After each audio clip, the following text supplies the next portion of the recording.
चलिए, so let's start the session now. Today we are going to start with the third part of the chapter of chapter 8, which is based on compound interest and simple interest. तो chapter 8 जो था वो actually में 3 parts में बटा हुआ था. पहला पार्ट था रेशियो एंड परसेंटेज, दूसरा पार्ट था प्रॉफिट एंड लॉस, एंड तीसरा पार्ट है अब compound interest and simple interest. चलिए, तो शुरू करते हैं. सबसे पहले हम सिंपल इंटरेस्ट को एक बार रिवाइज करेंगे. सिंपल इंटरेस्ट टॉपिक जो होता है वो आप लोग क्लास 7th में ऑलरेडी पढ़ लेते हो, ठीक है. फिर मेनली क्लास 8 में मेनली आप कंपाउंड इंटरेस्ट के साथ डील करते हो, लेकिन कंपाउंड इंटरेस्ट को समझने के लिए सिंपल इंटरेस्ट का रेफरेंस को लिया जाता है. तो उससे क्या होता है कि अंडरस्टैंडिंग जो होती है वो बेटर होती है, ठीक है. तो इसीलिए हम लोग एक बार सिंपल इंटरेस्ट को थोड़ा सा रिवाइज करेंगे, 10-15 मिनट इस पे देंगे, and then we will start with the concept of compound interest. ठीक है students. Now for simple interest and compound interest कुछ ऐसे टर्म्स होते हैं जिनका मीनिंग दोनों जगहों पे सेम होता है. तो पहले हम उन टर्म्स को देखेंगे, जैसे कि प्रिंसिपल. आप लोगों ने क्लास 7th में भी प्रिंसिपल के बारे में यही पढ़ा होगा. ये स्कूल का प्रिंसिपल नहीं है. It is actually the sum of money which has been deposited or loaned. Sum of money which has been deposited or loaned, that is also called as the capital of sum. जैसे कि मान लीजिए कि मैंने 50,000 rupees का bank से loan लिया हुआ है. 50,000 रुपीज का मैंने बैंक से लोन लिया हुआ है. तो इस 50,000 को क्या बोल सकते हैं? क्वेश्चंस में इसको प्रिंसिपल बोला जा सकता है, कैपिटल बोला जा सकता है, या फिर सम बोला जा सकता है. ठीक है. तो this is the first term. Simple interest में भी प्रिंसिपल का मतलब वही होता है कि कितना पैसा उधार लिया गया है, और कंपाउंड इंटरेस्ट में भी प्रिंसिपल का मतलब वही होगा. फिर आता है second term which is interest. Interest के बारे में बात करें तो आई थिंक आइडिया सबको होगा. इंटरेस्ट होता क्या है? So it is the extra money paid by borrower calculated on the basis of principal for using the loan. ये वो एक्स्ट्रा मनी होता है जो बोरोवर को पे करना पड़ता है प्रिंसिपल को यूज करने के लिए. यहाँ पे आई थिंक एल होगा, यहाँ पे थोड़ा सा स्पेलिंग मिस्टेक है, यहाँ पे एल होगा, ठीक है. तो जैसे कि मान लीजिए कि अगर आपने अपने नेबर से कुछ पैसे उधार लिए हैं, ठीक है. तो वो आपको पैसे उधार पे दे रहा है, लेकिन वो एक छोटे से कंडीशन पे देता है कि आप जब उसको पैसे वापस करोगे तो पैसे को अपने पास रखने के लिए, यूज करने के लिए आपको कुछ एक्स्ट्रा पैसा उसको देना पड़ेगा. उसी एक्स्ट्रा पैसा को क्या बोला जाता है? इंटरेस्ट बोला जाता है. हिंदी में हम इसे ब्याज बोलते हैं. Time basically the duration for which the money is lent और बोरोड. तो ये जो इंटरेस्ट होता है ना, ये ऐसा नहीं है कि आप मेरे से 100 रुपया ले जाइए और आप मेरे को चाहे 1 दिन बाद दीजिए, चाहे 10 दिन बाद दीजिए, चाहे 100 साल बाद दीजिए, आपको 10 रुपया इंटरेस्ट देना है. जो भी इंटरेस्ट कैलकुलेट होता है वो 2 चीजों पे कैलकुलेट होता है. पहला, टाइम, कितने देर के लिए आप मेरे से पैसे ले रहे हो. ज्यादा टाइम के लिए पैसे ले रहे हो, ज्यादा इंटरेस्ट लगेगा. कम टाइम के लिए ले रहे हो, इंटरेस्ट कम लगेगा. और दूसरा होता है रेट. कितना रेट परसेंटेज, कितना ब्याज पे पैसा लग रहा है. तो रेट परसेंटेज पे भी बहुत ज्यादा डिपेंड करता है. रेट परसेंटेज ज्यादा होता है तो आपको ज्यादा इंटरेस्ट पे करना पड़ता है. रेट इंटरेस्ट कम होता है तो आपको कम इंटरेस्ट पे करना होता है. तो टाइम यहाँ पे जो हम बोलेंगे, उस टाइम का मतलब होगा कि कितने दिनों के लिए पैसे को लेंड किया गया है. ठीक है. मान लीजिए कि जैसे आपको अगर इंटरेस्ट कैलकुलेट करना है, आपने किसी से लोन ले रखा हुआ है, तो आप जो इंटरेस्ट कैलकुलेट करोगे वो कैलकुलेट करोगे कि कितने देर तक पैसे आप अपने पास रखने वाले हो, कितने देर बाद आप पैसे को रीपे करने वाले हो. सिमिलरली रेट ऑफ इंटरेस्ट क्या होता है? So in rate of interest it is actually the rate, it is the percentage at which interest is charged on principal. Principal के ऊपर कितना परसेंटेज ब्याज देना पड़ेगा, प्रिंसिपल के ऊपर कितना परसेंटेज ब्याज देना पड़ेगा, वो हमको रेट से पता चलता है. तो अगर रेट परसेंटेज लिखा हुआ है 10%, इसका मतलब है कि प्रिंसिपल का 10% हमको देना पड़ेगा. ठीक है. कोई दिक्कत यहां तक students? Any issues in these 4 terms? कहीं पे कोई कंफ्यूजन? हो सकता है आप में से कुछ लोगों ने 7th में पढ़ाई नहीं की हो, तो कोई दिक्कत यहाँ पे? Guys, I can expect responses from almost everyone, na?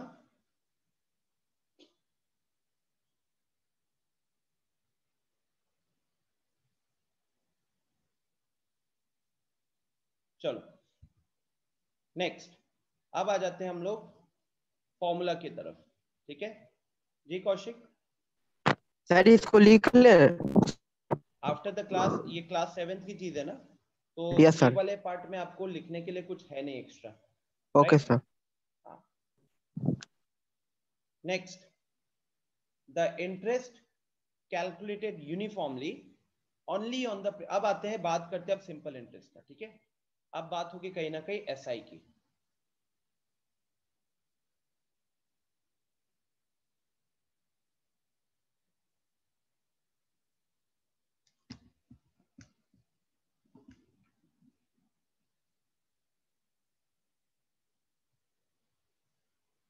So the interest calculated uniformly only on the principal for the given time period is called the simple interest. जो इंटरेस्ट हम सिर्फ प्रिंसिपल के ऊपर कैलकुलेट करते हैं, जो ब्याज सिर्फ प्रिंसिपल के ऊपर कैलकुलेट किया जाता है, उस ब्याज को बोला जाता है सिंपल इंटरेस्ट। ठीक है, जब परसेंटेज जो लगती है ना वो सिर्फ प्रिंसिपल के ऊपर लगती है, तब उसको बोला जाता है simple interest. So it is nothing but the fix percentage of the principal. ये अल्टीमेटली क्या होता है? प्रिंसिपल का डायरेक्टली कुछ फिक्स परसेंटेज होता है। ठीक है, तो कहने के लिए अगर इंटरेस्ट रेट है मान लीजिए 5% एक साल का, इंटरेस्ट रेट है 5% एक साल का, और आपने 100 रुपया लोन लिया हुआ है, तो आपको एक साल अगर पैसे अपने पास रखते हो तो आपको कितना रुपया देना पड़ेगा इंटरेस्ट के तौर पे? आपको देना पड़ेगा 5% ऑफ प्रिंसिपल, 5% ऑफ 100, तो हो गया 5 रुपया इस केस में। तो एक साल अगर अपने पास पैसे रखोगे तो 5 रुपए देने पड़ेंगे, 2 साल अपने पास रखोगे तो 10 रुपए देने पड़ेंगे, 3 साल अपने पास रखोगे तो 15 रुपए देने पड़ेंगे, 4 साल रखोगे तो अपने पास 20 रुपए होंगे, 5 साल रखोगे तो 25 रुपए होंगे, एंड सो ऑन। ठीक है, तरुण कह रहा है कि वॉइस लैग हो रहा है। तरुण, सबसे पहले बेटा, यहाँ पे सब बेवकूफ तो बैठे नहीं है। वॉइस लैग अगर होता तो यहाँ पे 30 लोग हैं, एक बार में 7-8 लोग कम से कम हैंड रेस करते हैं। ठीक है, तो आपका इंटरनेट का इशू होगा, आपका इंटरनेट का इशू हमेशा रहता है। ठीक है, तो आपको आपको खुद मैसेज आ जाएगा your internet connection is not stable करके, बैंडविड्थ इज लो करके, वो आपको मैसेज आ जाएगा। नाउ ठीक है, so now the interest calculate, हाँ, so I was talking about simple interest कि ये सीधा हम लोग प्रिंसिपल पे एक परसेंटेज लगाते हैं। तो 100 रुपए का अगर लोन लिया हुआ है, 5% का इंटरेस्ट रेट है, तो 5% ऑफ 100 रुपया 5 रुपया आपका ब्याज होगा एक साल का। एक साल में 5 रुपए देने पड़ेंगे, 2 साल का कितना होगा? 10 रुपए हो जाएगा। तो 2 साल में अगर आप पैसे पूरा वापस करना चाहते हो तो आपको 100 रुपया प्रिंसिपल भी वापस करना है प्लस 10 रुपया इंटरेस्ट करना है। अगर आपने 2 साल की जगह 3 साल पे पैसे वापस किए, 2 साल की जगह 3 साल पे पैसे वापस किए, तो उस केस पे आपको कितने रुपए पे करने पड़ेंगे? 100 रुपए पे करने पड़ेंगे प्रिंसिपल, प्लस 5 रुपया 5 रुपया 5 रुपया, 3 साल यूज करने के लिए 15 रुपया आपको इंटरेस्ट देना पड़ेगा। तो उस केस में आप 3 साल बाद उसको कितना अमाउंट पे करोगे? आप उसको 115 रुपया अमाउंट पे करोगे। ठीक है, तो ये होता है तरीका सिंपल इंटरेस्ट कैलकुलेट करने का। सीधा हम लोग प्रिंसिपल के ऊपर परसेंटेज लगा लेते हैं, जैसे हम लोग नॉर्मल किसी नंबर का कुछ परसेंटेज कैलकुलेट करते हैं ना, ठीक उसी तरीके से यहाँ पे भी आप इंटरेस्ट कैलकुलेट करने के लिए, सिंपल इंटरेस्ट के केस में इंटरेस्ट कैलकुलेट करने के लिए सीधा हम उस परसेंटेज को किस पे लगा लेंगे? उस परसेंटेज को प्रिंसिपल पे लगा लेंगे। ठीक है, सो ये फॉर्मूला हो जाता है। ये फॉर्मूला अगेन आप लोगों ने क्लास 7 में देखा होगा। Let the principal be P, rate is R percentage per annum, and time is T years, then simple interest is equal to p into r into t divided by 100, prt by 100। किसी किसी book में prn by 100 होता है, जहां पे n वो time को वो लोग n बोलते हैं, दोनों का मतलब सेम है। ठीक है, principal into rate into time divided by 100, यहां से आपको मिल जाएगा सिंपल इंटरेस्ट। ध्यान से देखिएगा, यहां जो रेट होता है it is R percentage per annum, ये जो टाइम होता है ये ईयर्स में होता है। ठीक है, टाइम जो होता है वो ईयर्स में होता है। तो जैसे कि एक कुछ इंपॉर्टेंट पॉइंट्स है, ये वैसे आपके स्कूल में नहीं पूछा जाएगा, लेकिन कंपेटिटिव पॉइंट ऑफ व्यू से, ठीक है, ओलंपियाड्स पॉइंट ऑफ व्यू से ये चीजें जरूरी है।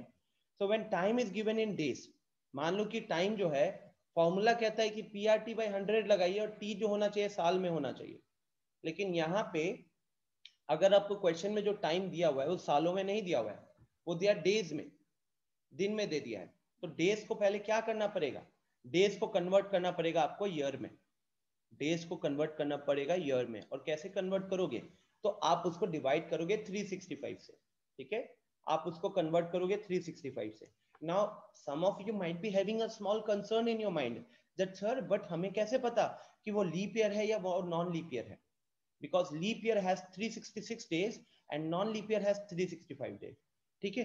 तो स्टूडेंट्स वहां पे अगर आपको question, there is a certain method that we follow, कि अगर क्वेश्चन में साल मेंशन कर दिया है, क्वेश्चन में ईयर मेंशन कर दिया है, और हमको वो ईयर देख के तो पता चल ही जाता है कि वो ईयर लीप ईयर है या नहीं है, तो उस केस में तो अगर वो ईयर लीप ईयर है तो 366 से डिवाइड कीजिएगा, और अगर वो नॉन लीप ईयर है तो 365 से डिवाइड कीजिएगा। लेकिन अगर आपको नहीं बोला हुआ है कि वो लीप ईयर है या नॉन लीप ईयर है, सीधा मान लो 50 डेज दे दिया है, सिर्फ 50 डेज दे दिया है, तो आप ये मानकर सॉल्व करोगे कि वो एक नॉन लीप ईयर का केस है, ठीक है। तो इसीलिए हम वहां पे किससे डिवाइड करेंगे, 365 से डिवाइड करेंगे। आयुष कह रहा है कि सर प्लीज एग्जांपल से बताइए। आयुष देखो, अगर आपको बोल दिया कि 3 केसेस हो सकते हैं, केस 1,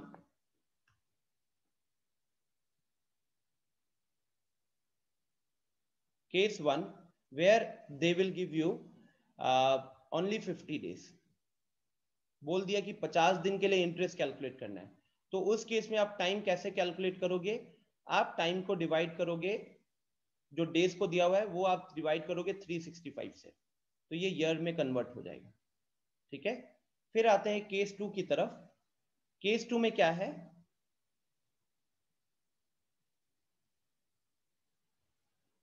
वो आपको 50 डेज दे दिया और आपको बता दिया कि वो एक लीप ईयर है, मान लो 2020 का वो था, ठीक है, 2020 था। तो वहां पे अगर हम टाइम कैलकुलेट करेंगे, वहां पे टाइम कैलकुलेट करोगे तो आप क्या करोगे, you will divide it by 366, that is the only difference. Sir फिर यहाँ पे 36,500 क्यों है, 36,500 का मतलब क्या होगा, थोड़ा सा सोचो तो, अभी दिमाग लगाओ, अभी थोड़ा सा दिमाग लगाओ, 36500 कैसे आया होगा। What is the normal formula? It is PRT divided by 100. PRT divided by 100. अब अगर आपको जो T दिया हुआ है, आपको जो टाइम दिया हुआ है वो डेज में दे दिया, तो डेज को किससे डिवाइड करोगे, 365 से डिवाइड करोगे ना। तो आप इस T की वैल्यू को एक बार उस ऊपर वाले फॉर्मूला में पुट करो, T की वैल्यू एक बार ऊपर वाले फॉर्मूला में पुट करोगे तो P into R into D हो जाएगा, और 365 नीचे आ जाएगा, तो 365 नीचे आ जाएगा और 100 ऑलरेडी वहां पे प्रेजेंट है, तो कितना हो जाएगा 36500, ठीक है। तो अगर आपको नंबर ऑफ डेज में दिया हुआ है तो आप उसको 365 से डिवाइड कीजिएगा। अगर वो आपको नंबर ऑफ मंथ्स दिया हुआ है, अगर आपको नंबर ऑफ मंथ दिया हुआ है, जैसे क्वेश्चन में बोला है कि द टाइम इज 4 मंथ्स, तो फॉर्मूला के हिसाब से तो टाइम तो हम लोग ईयर में ही होता है, PRT अपॉन 100 में फॉर्मूला जो होता है T, वो ईयर में होता है। तो आपको क्या करना पड़ेगा, you will have to divide it by 12 and you have to convert it to a year. तो बेसिकली जो टाइम होगा स्टूडेंट्स, यहाँ पे टाइम को हमेशा आप ईयर में कन्वर्ट करोगे, टाइम को हमेशा आप ईयर में कन्वर्ट करोगे। गेटिंग दिस आइडिया, ठीक है, गेटिंग दिस आइडिया एवरीवन।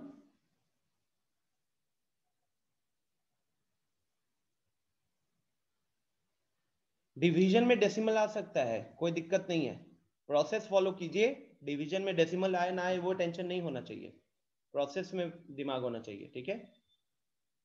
चलिए, तो एक क्वेश्चन कीजिए जल्दी से, फिर जल्दी से इस क्वेश्चन का आंसर आप मुझे चैट बॉक्स में बताइए। हरी अप, आपको 1 मिनट का टाइम देता हूं,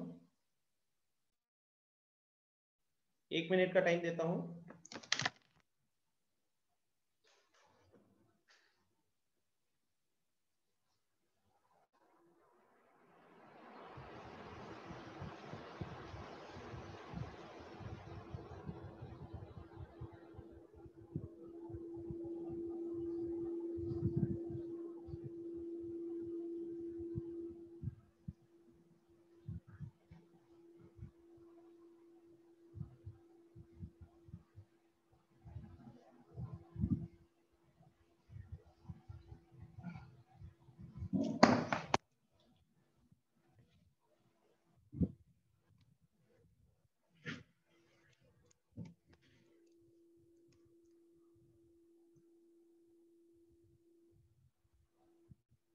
Okay.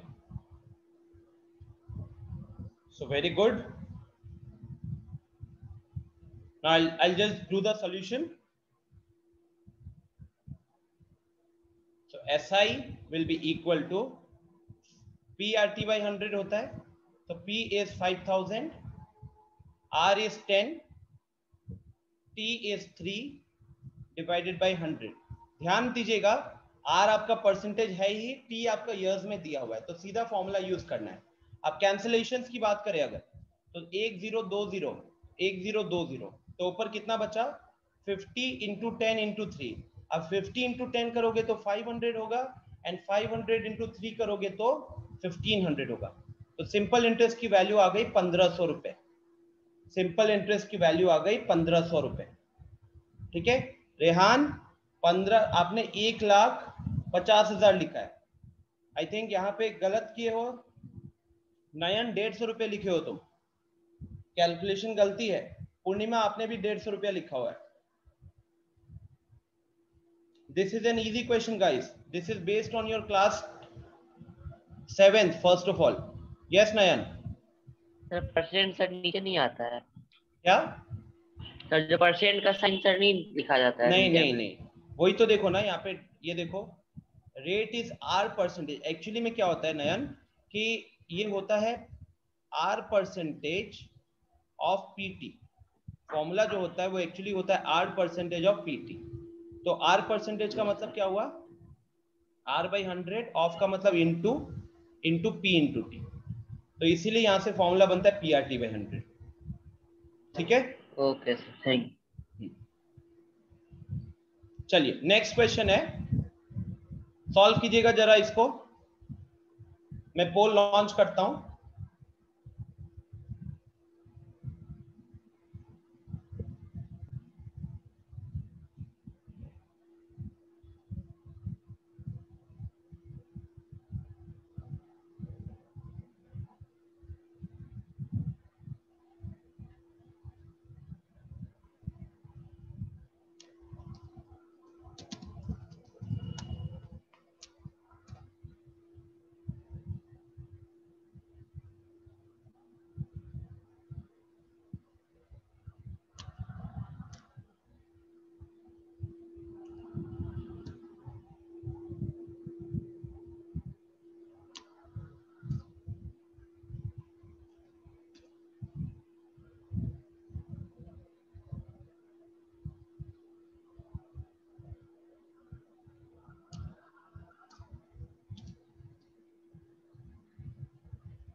ओके तो मैं एक बार पोल लॉन्च कर रहा हूं. आपको, आपने जो भी आंसर निकाला है ना, अगले 30 सेकेंड्स के अंदर पोल में मार्क कीजिए.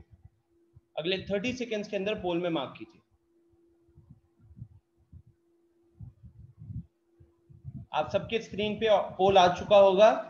जो भी आंसर आ रहा है उसके अकॉर्डिंग सही ऑप्शन को मार्क कीजिएगा.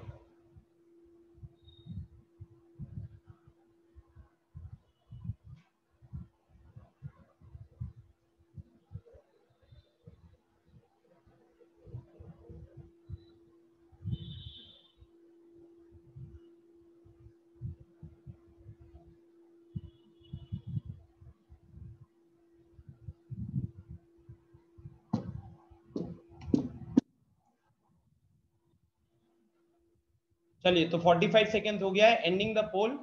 20 लोगों ने पार्टिसिपेट किया है. एक बार मैं रिजल्ट शेयर करता हूं.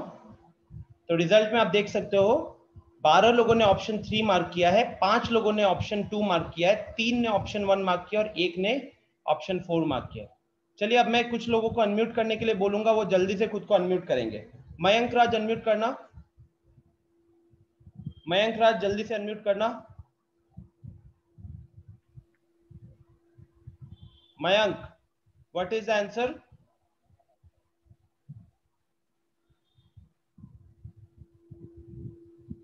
Mayank, what is the answer? कुछ नहीं बोल रहे. एक्सप्लेन करो, अनम्यूट करके एक्सप्लेन करो कैसे निकाले हो. आवाज नहीं आ रही आपकी. किसी को मयंक की आवाज आ रही है क्या? क्या किसी को मयंक की आवाज आ रही है?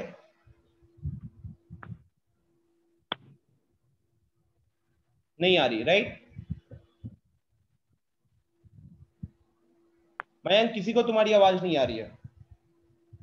अच्छा, नेक्स्ट सत्यम, अनम्यूट करना एक बार। Satyam is not here. Amrit Sagar, unmute करना।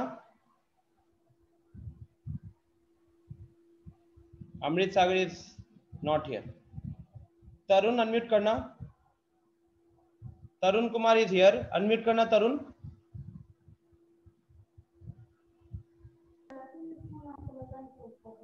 Hello sir. हाँ Tarun Kumar, what is the answer?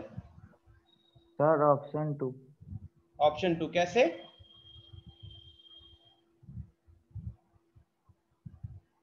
Explain how. Option 2 बोलने के बाद देखो सबको ये चुप हो गया। Don't worry Tarun, I think एक बार शिवम सर ने तो कॉल किया था आपके घर पे, लगता है आज मेरे को सच में बात करनी पड़ेगी। प्रिंस, प्रिंस सानी, अनम्यूट करना। Yes, sir. What is the answer Prince? Option B. कैसे? एक्सप्लेन करो तो। सर इंटरेस्ट निकालना है तो प्रिंसिपल की जगह एक्स रखेंगे उसके बाद और P into R into T by 100 का फॉर्मूला यूज करेंगे। ठीक है। तो फिर ये सब सही बोले हो प्रिंस, लेकिन वैल्यू गलत कैलकुलेट किए हो। ठीक है, कैलकुलेशन गलती की हो तुम, क्योंकि आंसर ऑप्शन बी नहीं है। नेक्स्ट अनीश, अनीश अनम्यूट करना। Yes sir. सॉल्व किया हो क्वेश्चन? यस सर, लेकिन सर आंसर नहीं है। तो सॉल्व कैसे हुआ फिर? वो क्या फॉर्मूला लगाए हो? क्या फॉर्मूला लगाया अनीश? खुद को म्यूट कर लियो। ये Mayank Raj, Anish, then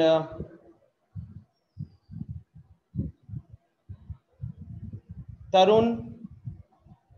Guys, this will be the last warning for you. You will be kicked out of Avanti. Listen to me properly, ठीक है? You will be kicked out of Avanti if the next time you try to take advantage of the situation. Advantage कैसे? It's an online system, right? So when I'm asking you to unmute, you are not unmuting. That is taking advantage. When I ask you a question, आपने दो शब्द बोले, उसके बाद आपने खुद को म्यूट कर लिया, जैसे अभी अनीश ने किया, और उसके बाद अनम्यूट नहीं कर रहे हो। ट्रस्ट मी, आपके फादर को फोन करके बता दिया जाएगा कि आपके बेटे को अवंती से निकाल दिया गया है, बिकॉज वो क्लास में जो बेयर मिनिमम रिक्वायरमेंट होती है ना एक स्टूडेंट की तरफ से, वो फॉलो नहीं कर रहे हैं। ठीक है? और रहा बात करने का, तो टेंशन मत लो। On that day, Shivam sir actually talked with a few of the students, parents के साथ, but I think आप लोगों को वो चीज नहीं पता चली है, so I will have to call the parents of some students. Yeah, I'll be calling for sure.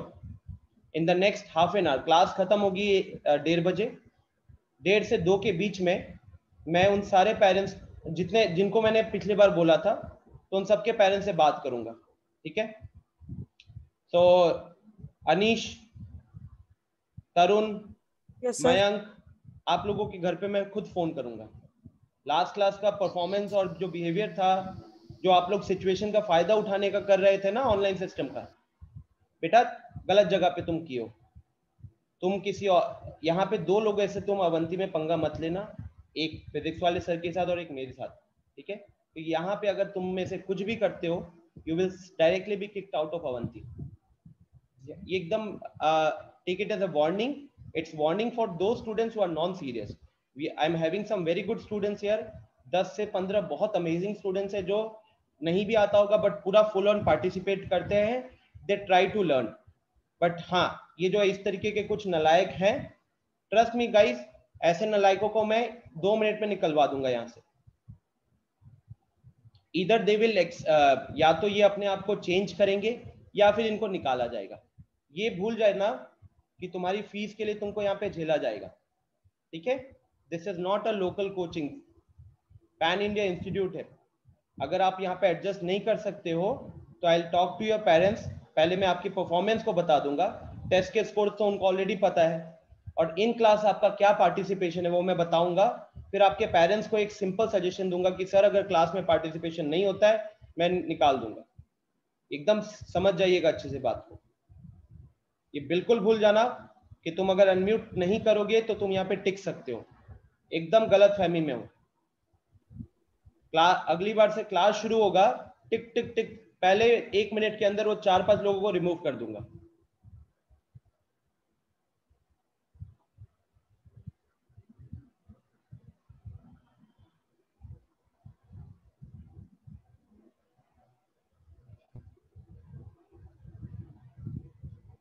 And trust me, we have removed people before. I mean, ये शायद बाकी जगहों पे नहीं होता। यहाँ पे अगर स्टूडेंट एक बेसिक डिसिप्लिन नहीं फॉलो करता है, we remove. We have a lot of students. 1-2 अगर ऐसे नालायक निकल जाएंगे तो क्लास की वो जो क्वालिटी होती है वो इम्प्रूव होती है, डिक्रीज नहीं होती है। क्लास की क्वालिटी डिक्रीज होती है जब एक अच्छा स्टूडेंट लीव करता है। बट तुम लोग अगर लीव करोगे, तुम लोगों के पीछे मैं पड़ा हूं तुम लोग को अच्छा करने के लिए, बट अगर तुम लोगों ने गांठ बांध दिया है कि तुम लोग नहीं उठोगे, तुम्हारे पेरेंट्स से एक बार बात करूंगा। पेरेंट्स से बात करने के बाद भी चेंज नहीं आया तो मैंने तुम्हें समझा लिया, तुम्हारे पेरेंट्स को समझा लिया, उसके बाद फिर मैं कुछ नहीं कर सकता ना। फिर क्या करेंगे? Remove the student, right. So आज you can expect me my call. चलो, so let's discuss the solution guys. क्या है क्वेश्चन में, क्या क्या चीजें गिवन है? तो क्वेश्चंस में इंटरेस्ट दिया हुआ है, एसआई दिया हुआ है कितना, एसआई दिया हुआ है ₹5400, और क्या दिया हुआ है, और रेट दिया हुआ है कितना 12%, और क्या दिया हुआ है, टाइम दिया हुआ है 3 इयर्स, टाइम दिया हुआ है 3 इयर्स, और क्या दिया हुआ है, तो रेट हो गया, टाइम हो गया, इंटरेस्ट हो गया। क्या चीज पूछा है क्वेश्चन ने? क्वेश्चन ने हमसे प्रिंसिपल पूछा हुआ है। अब गाइस फॉर्मूला क्या होता है? So the formula to calculate the interest is SI is equal to PRT by 100. SI is equal to PRT by 100. तो अब SI की वैल्यू इधर पुट कर देते हैं, दिस इज 5400। P की वैल्यू यहां रख देते हैं, P ही रहने दो, ठीक है, P की वैल्यू नहीं पता, P ही रहने देते हैं। R is 12 पुट कर दो, टाइम का वैल्यू 3 साल है, 3 रख दिया, डिवाइडेड बाई 100। अल्टीमेटली स्टूडेंट्स इस अगर फॉर्मूला में देखते हो, if you look at this formula, कितने वेरिएबल्स हैं, कितने वेरिएबल्स है? You can say there are 4 variables, SI PRT। So out of this 4 variables अगर आपको कोई भी 3 पता है तो आप इजीली चौथा वैल्यू निकाल सकते हो। जैसे कि अगर हम पिछले वाले क्वेश्चन की बात करें तो पिछले वाले क्वेश्चन में P पता था, R पता था, T पता था, 3 वेरिएबल पता था, चौथा निकाल लिया। यहाँ पे SI निकालना था। इस वाली क्वेश्चन में क्या है, यहाँ पे SI दिया हुआ है, रेट दिया हुआ है, टाइम दिया हुआ है, P नहीं दिया हुआ था, तो हमने P भी इसी फॉर्मूला से फॉर्मूला में वैल्यूज पुट करके निकाल सकते हो।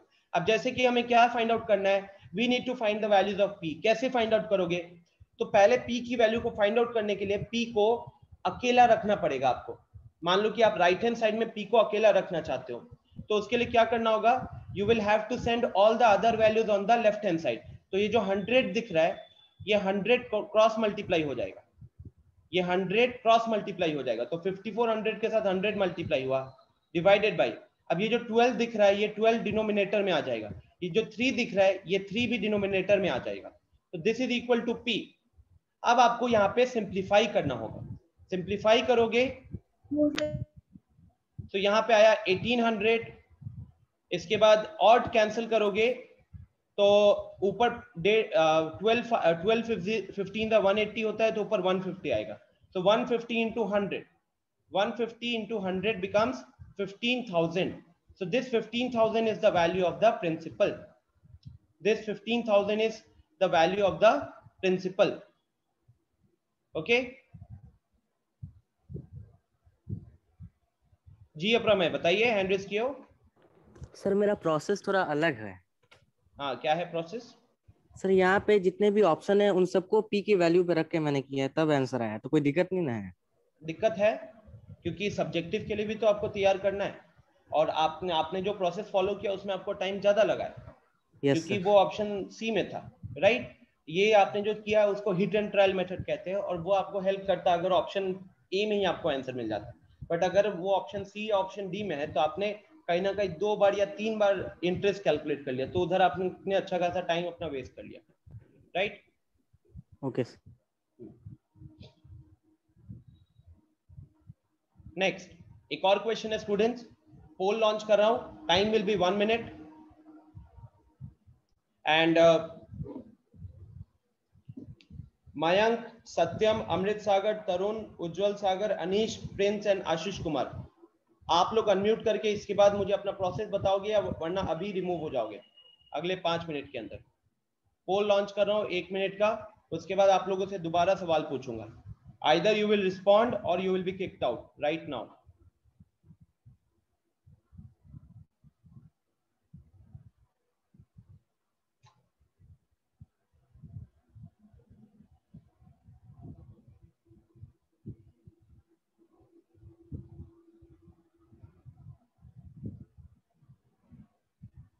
यस नयन बताइए।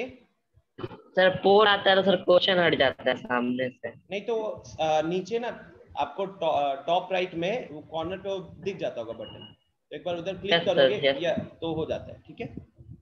ठीक है, थैंक यू।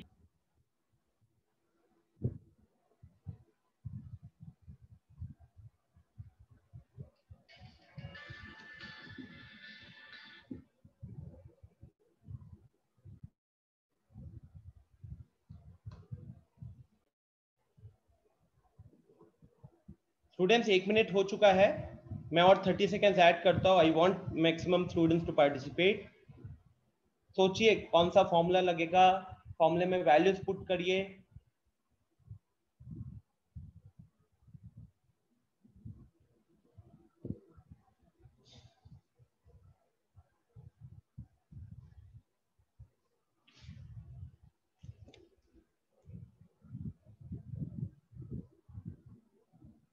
डेढ़ मिनट हो चुके हैं स्टूडेंट्स, पोल में आपको भी दिख रहा होगा।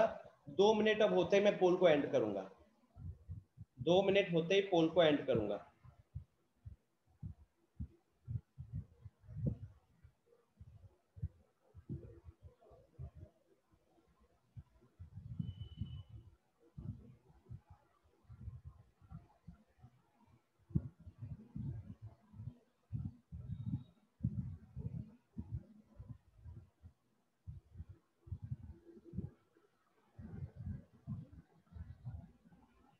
चलिए, I am ending the pole.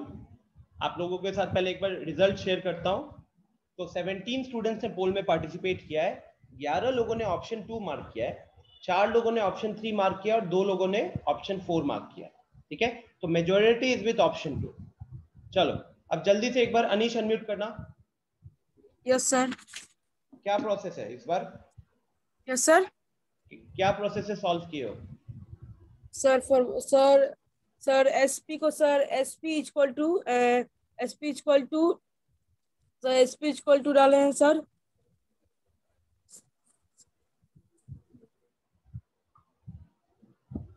Mute कर लिए खुद को फिर।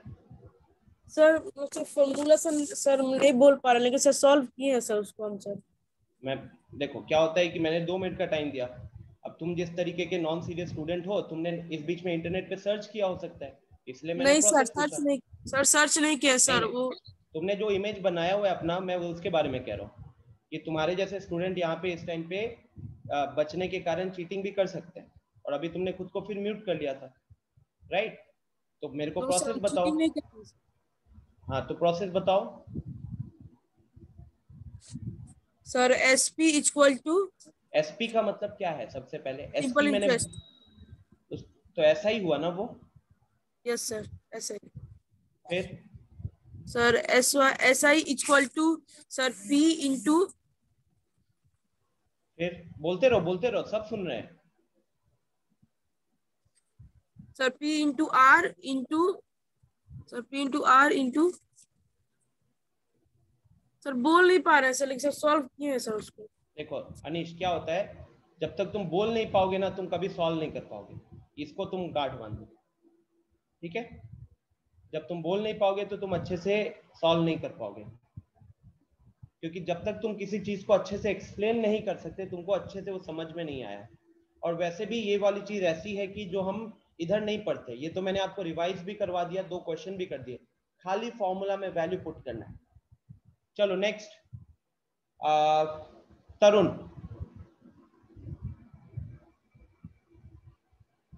अभी जो सेशंस जो लोग लीव कर रहे हो, मैंने वेटिंग रूम ऑन किया हुआ है। प्रिंस, अनम्यूट करना प्रिंस। Yes sir. हाँ बताओ, प्रोसेस क्या है? सर ये प्रोसेस हम नहीं पढ़े। तुम प्रोसेस पढ़े नहीं हो, लेकिन मैंने तो पढ़ाया ना थोड़ी देर पहले। सर यस सर, लेकिन सॉल्व नहीं कर पाए। सॉल्व नहीं कर पाए, ठीक है? तो सबसे पहले तो प्रिंस ये अपने दिमाग से निकाल दो कि तुम ये, हो सकता है तुमने 7 में पढ़ाई नहीं की हो। जब यहाँ 8 में इतना अच्छा तुमको फीचर्स मिल रहा है, तब तुम पढ़ाई कर नहीं रहे हो, तो 7th में तो हम समझ सकते हैं कि तुमने पढ़ाई लिखाई नहीं की होगी, पेरेंट्स को बेवकूफ बनाया होगा। बट अभी हमने यहाँ पे 1 क्वेश्चन 2 क्वेश्चन किया, यहाँ पे एक्सप्लेन किया, मैंने फॉर्मूला लिखा आपके सामने। क्या फॉर्मूला में वैल्यू पुट करना नहीं आता है? बोलो, एक सवाल पूछ रहा हूँ, जवाब दीजिए। Yes sir. फॉर्मूला में वैल्यू पुट करना नहीं आता है आपको?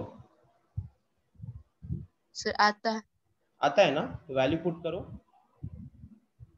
और अगर वैल्यू पुट करके आपसे सॉल्व नहीं होता है तो मेरा सजेशन लो, नहीं तो मैं ही आपके पेरेंट्स से बात कर लूंगा कि इसकी पढ़ाई लिखाई बंद कर दीजिए, इसको फॉर्मूला में वैल्यू पुट करना भी नहीं आता है, आप इस पे पैसे बर्बाद कर रहे हैं। क्योंकि फॉर्मूला में वैल्यू पुट करना आप 8 में नहीं सीखते हो, आप ये 4-5 से ही शुरू कर देते हो। 4-5 से बहुत सारे अलग अलग फॉर्मूलाज होते हैं जिसमें हम वैल्यू पुट करते हैं। यहाँ पे भी एक फॉर्मूला लिखा हुआ है, फॉर्मूला अगर आप अगर मैं यहाँ पे अभी एक्सप्लेन करूंगा तो शायद आपको दिख जाएगा कि ये दिस क्वेश्चन और पिछला वाला क्वेश्चन, उसके पिछला वाला क्वेश्चन, तीनों में कोई अंतर नहीं है, ठीक है? बस वही है कि ध्यान नहीं देते हो ना, तो उसका नतीजा ये है। टेंशन मत लो, मैं बात करता हूँ, बोलता हूँ कि पढ़ाई लिखाई नहीं हो रही तुम्हारी। हद हो गया ये।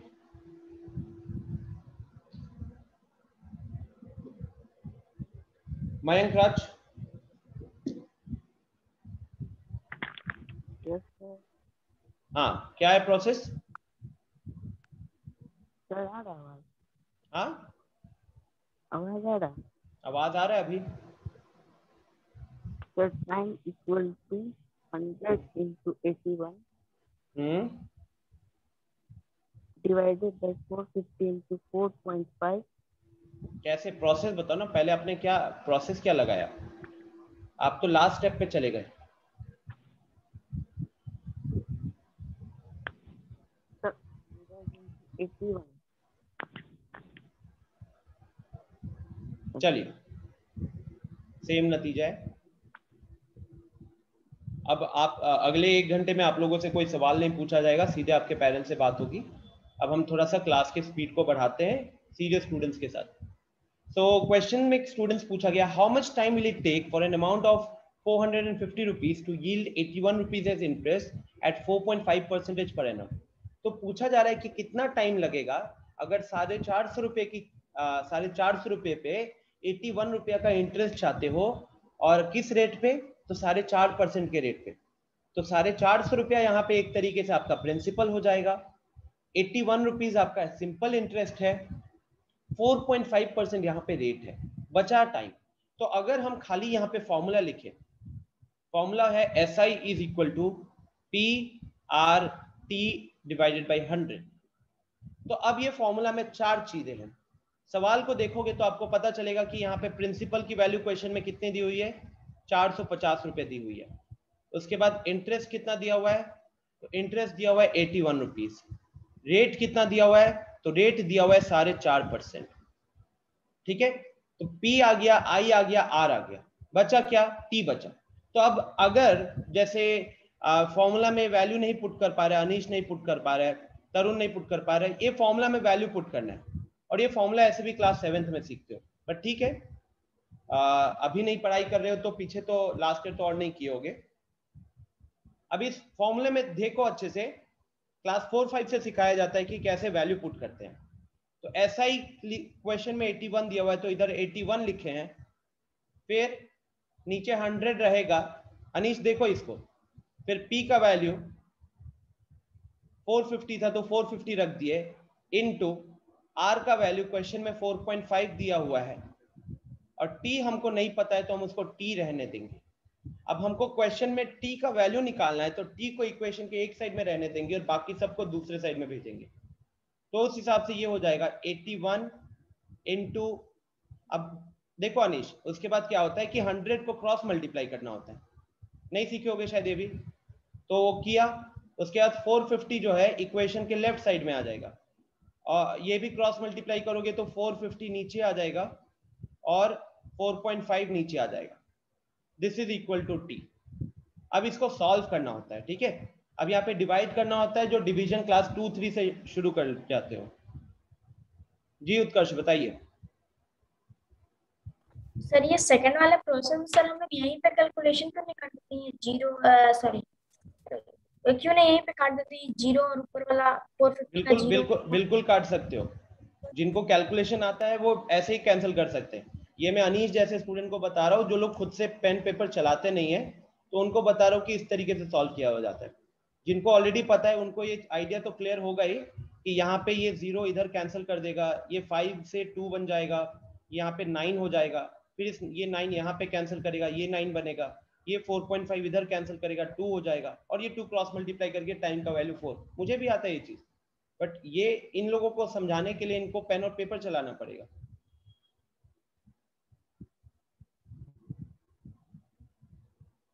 So the answer of time will come out as 4 years, option B. तो मेजोरिटी यहाँ पे सही थे, राइट। तो ये तो हो गया अपना सिंपल इंटरेस्ट। मतलब सिंपल इंटरेस्ट के क्वेश्चन में खाली वैल्यू फॉर्मूला में वैल्यू पुट करना होता है, फॉर्मूला में वैल्यू पुट करना होता है, इसके अलावा हमें कोई हेडेक लेने की जरूरत नहीं है।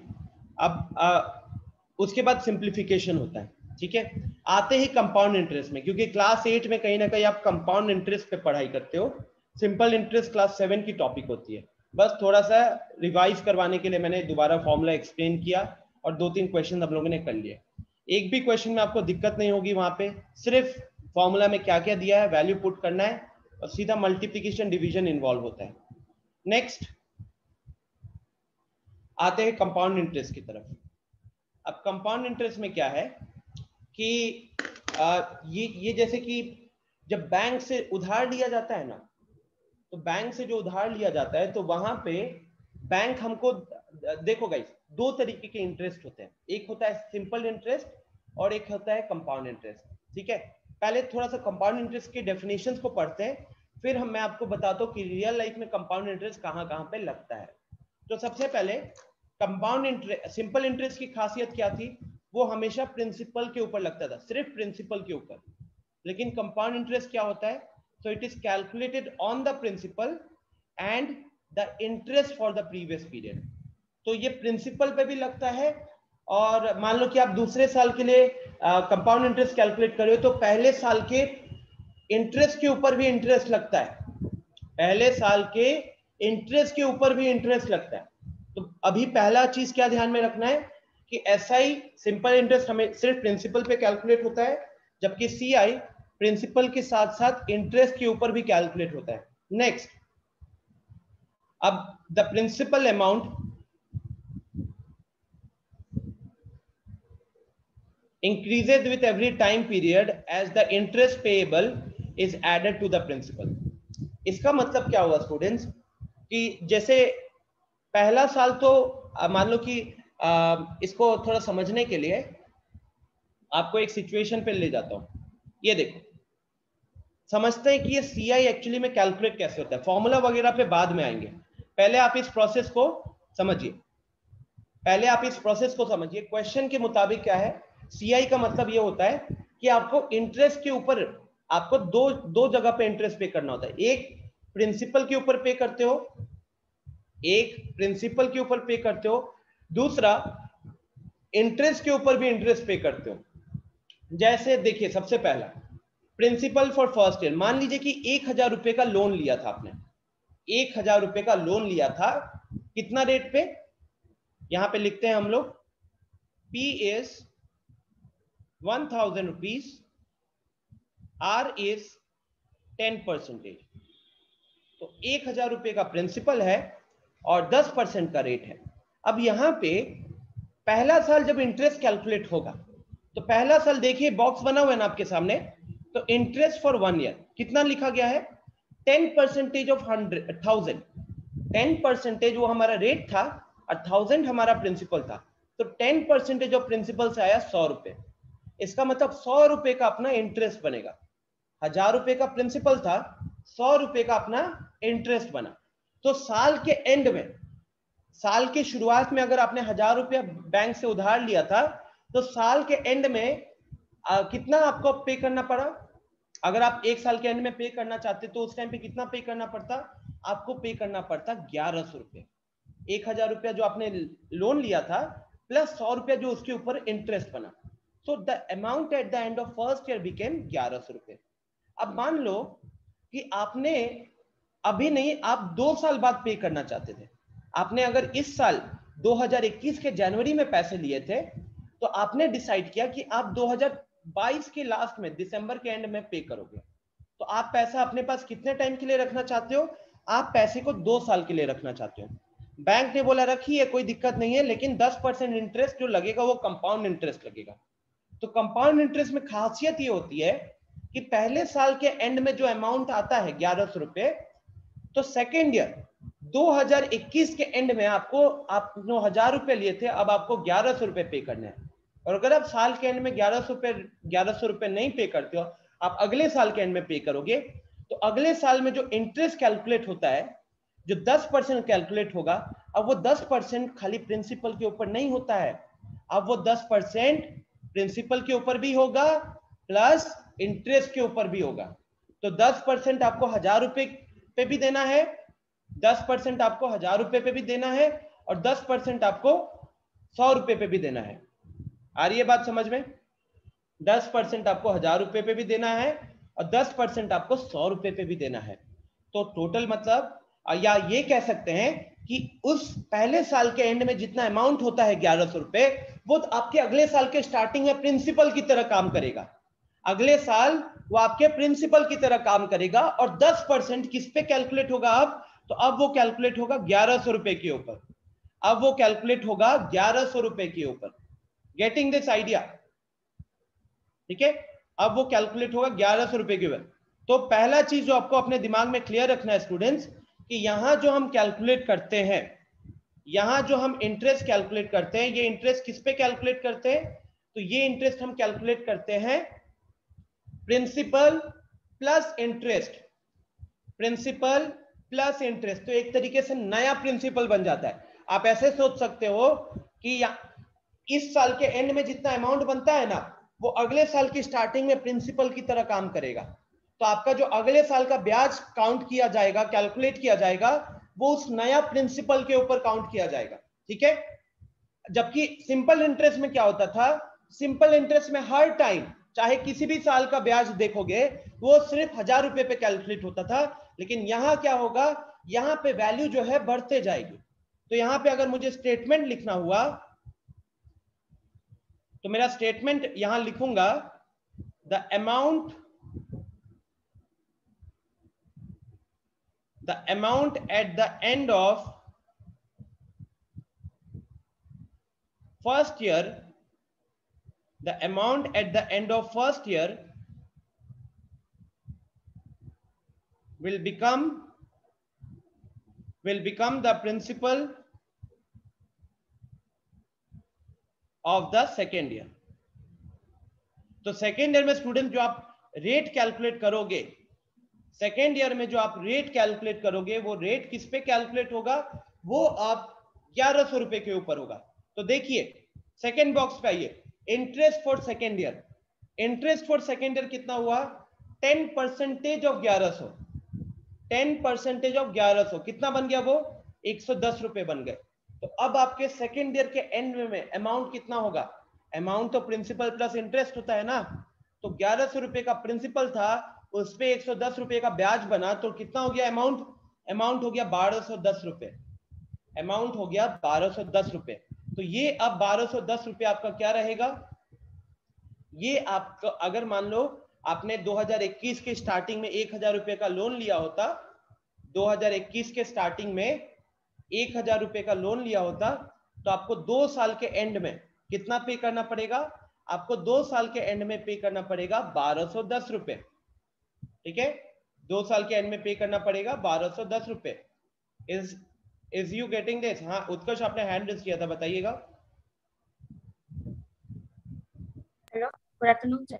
सर बोल रहे हैं, मान लीजिए यहाँ पे आपने तो बताया कि 1 साल बाद पैसा रिटर्न करने पे इस सिचुएशन में 10% देना पड़ेगा एक्स्ट्रा। सर मान लीजिए किसी सिचुएशन में मैंने बैंक से 1000 रुपए लिए और फिर बैंक ने कहा कि ठीक है ले जाइए, और फिर 1 साल बाद आपको 10% ब्याज पे मुझे लौटाना है। और सर ठीक, तो फिर मैंने बोला कि नहीं मैं आपको 6 महीने बाद लौटाना चाहता हूँ, तो सर वो ब्याज 10%। सुनो, ये तो पता है क्या, ये तो अभी मैं आता, अभी मैंने जितना पढ़ाया उसके ऊपर डाउट आपको पूछना चाहिए। ये तो आगे केसेस है कि हो सकता है कि आपने 6 महीने पे खत्म कर दिया या आपने 3 महीने पे खत्म कर दिया, शायद आपने पढ़ा भी होगा compounded half yearly, compounded quarterly. ठीक है, तो वो तो मैं आगे रखा हूँ। अभी तो आपका पॉइंट एकदम गलत है। अभी तो मैं आपको क्या एक्सप्लेन कर रहा हूँ? मैं एक्सप्लेन कर रहा हूँ कंपाउंड इंटरेस्ट कैसे कैलकुलेट होता है। What is the headline? Let's understand how CI is calculated. जो आप कह रहे हो वो यहाँ पे ऑलरेडी रखा हुआ है, मैंने यहाँ पे रखा हुआ है, बट उसके पहले सोचो कि मैं आपको प्रोसेस समझाने पे कितना वो कर रहा हूँ। चलो सो गाइस, एक बार आप इसको पहले नोट कीजिए, सबको इसको एक बार नोट कीजिए। Everyone note it down.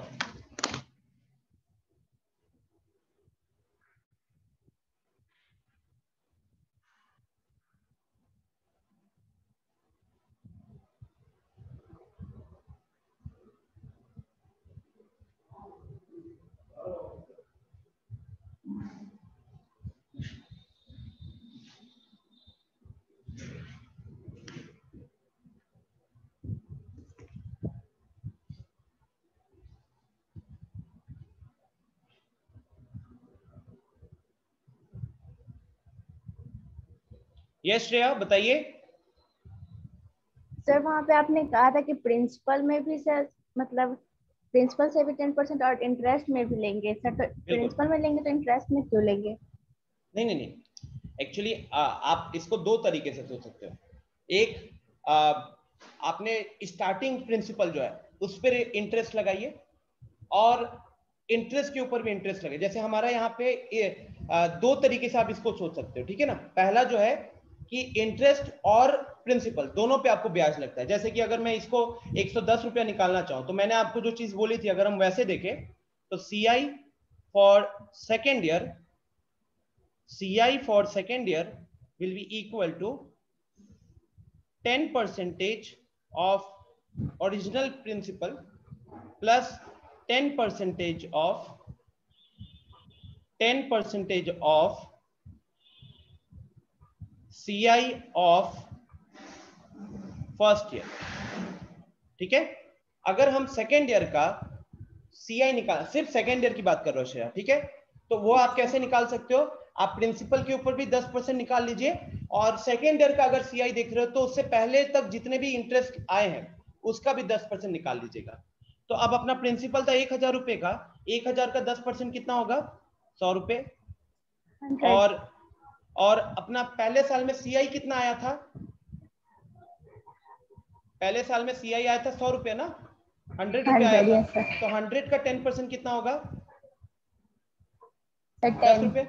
ठीक है, कितना बन गया? 100 प्लस 10 110। ठीक है, तो आप इसको अगर इंटरेस्ट कैलकुलेट करना चाहते हो तो 2 तरीके से कर सकते हो। एक कि आप अगर सेकेंड ईयर की CI कैलकुलेट करना चाहते हो तो आपने पहले ओरिजिनल प्रिंसिपल पे रेट लगा दिया, और सेकेंड ईयर से पहले तक जब जब आपको इंटरेस्ट मिला है हर इंटरेस्ट के ऊपर 10% लगा दीजिए। ठीक है, अब क्योंकि हम सेकेंड ईयर का देख रहे थे तो उससे पहले खाली एक ही साल इंटरेस्ट मिला था 100 रुपए का, तो इसलिए 100 रुपए का 10% निकाला गया। अभी मैं आपको थर्ड ईयर का CI निकाल के दिखाऊंगा तो ये प्रोसेस और अच्छे से आपको क्लियर हो जाएगा। ठीक है, यस सर। ये एक तरीका हो गया। दूसरा तरीका ये भी कह सकते हैं कि जैसे यहां पे लिखा था, ये पॉइंट देखिए, ये वाला point, second point, the principal amount increases with every time period as the interest payable is added to the principal. क्योंकि यहां पे जब आप सेकेंड ईयर का इंटरेस्ट कैलकुलेट करते हो तो आपको फर्स्ट ईयर के इंटरेस्ट के ऊपर भी आपको इंटरेस्ट देना होता है। या फिर इसको ऐसे सोच सकते हो कि सेकेंड ईयर का अगर इंटरेस्ट कैलकुलेट करना है तो फर्स्ट ईयर के एंड में जो अमाउंट बनेगा, फर्स्ट ईयर के एंड में जो अमाउंट बनेगा वही आपका सेकेंड ईयर में प्रिंसिपल की तरह काम करेगा और सीधा आप उसके ऊपर रेट कैलकुलेट कर सकते हो। अभी हमने देख भी लिया कि दोनों तरीके से हमारा आंसर सेम आ रहा है। नीचे वही पॉइंट लिखा हुआ है, this means interest is not only earned on the principal. इसका ये मतलब हुआ कि हमें खाली प्रिंसिपल के ऊपर इंटरेस्ट नहीं मिलता है, but also on the interest of the previous time period. इसका मतलब कि खाली प्रिंसिपल पे ब्याज नहीं मिलता है, उससे पहले हमने जितना बार इंटरेस्ट हमें मिला है उसके ऊपर भी हमें ब्याज मिलता है। So that the compound interest calculated is more than the simple interest on the same money deposited. तो इसका मतलब हुआ कि कंपाउंड इंटरेस्ट जो हम कैलकुलेट करते हैं वो हमारा सिंपल इंटरेस्ट के मुकाबले सेम पैसे पे ज्यादा ब्याज हमें मिलता है, वहां ज्यादा ब्याज मिलता है। ठीक है, तो गाइस सबने नोट कर लिया है ना। अब हम क्या करते हैं, अब हम इसी टेबल को कंटिन्यू करेंगे एक और साल के लिए, इसी टेबल को कंटिन्यू करेंगे एक और साल के लिए। तो मैं चाहूंगा कि एक बार आप लोग खुद से पहले थोड़ा ट्राई करो, फिर मैं इसको यहाँ पे लिखता हूँ। क्योंकि अगर खुद आप टेबल बना पाए ना तो वो आइडिया जो चाहता हूं मैं डेवलप करने का वो क्लियर हो जाएगा। मैं टेबल बना रहा हूं बट अंदर वाली चीज मैं थोड़ी देर बाद लिखूंगा। मैं पहले चाहूंगा कि आप लोग उसे खुद से कंप्लीट करें।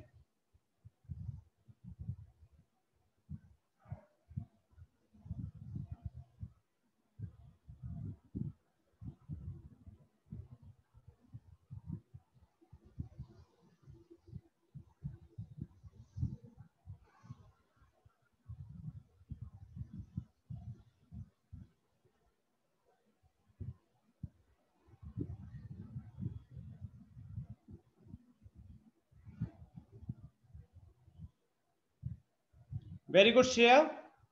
गाइस आप लोग मुझे चैट में बता सकते हो कि आपका अमाउंट कितना आ रहा है, लास्ट में वो लास्ट वैल्यू क्या आ रही है वो बता सकते हो। उत्कर्ष, नयन, पायल परफेक्ट, वैल्यूज करेक्ट है आपके। ऋषभ सही है आपका वैल्यू।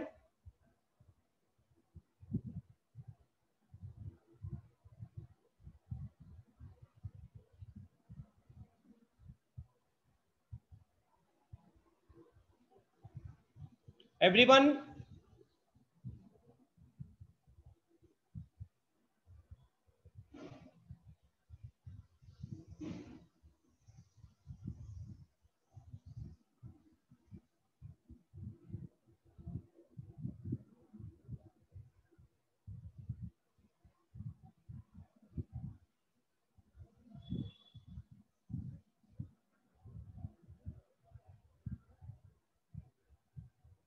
नहीं नहीं पायल बेटा, अमाउंट और प्रिंसिपल जो होता है ना वो अलग अलग होते हैं।